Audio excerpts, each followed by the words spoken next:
வணக்கம் மக்களே, பாருங்கள் மழை பெய்யுது. மழை பெஞ்சாவே எங்கள் வீட்டு வாசல் இப்படி தாங்க நாஸ்தியாக போடுங்க. இதை பாருங்கள், தெரிஞ்சுங்க ஒரு 3 வார்த்தை இருக்குது. எப்படி முறைச்சி பார்த்துக்க பாருங்க. நான் பேசிக்கிட்டு விட்டு கேட்குது. என்ன பண்ணுறது பாருங்கள். இது எங்கள் வீட்டுலாம் இல்லை, எங்கள் பக்கத்து வீட்டுக்கு இந்த வாத்து டெய்லியும் இங்கே தான் இருக்கும். டெய்லியும் கலர்ற வேலை தான். எங்கன்னா ஒரு தண்ணி தேங்கியிருந்தால் போதும் வந்துடும். இப்போ மழை பெஞ்சா அங்கெல்லாம் கலராது, எங்கள் வீட்டு அந்த வந்துடும். டெய்லியும்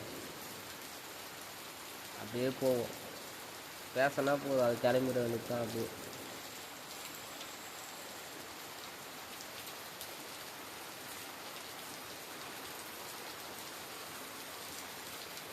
அப்படியே போயிடுவோம். திரும்பி இந்த பக்கம்லாம் வந்தீங்கன்னா உங்களுக்கு கறி தான் போட்டுருவோம். அதுக்கப்புறம் வந்தீங்கன்னா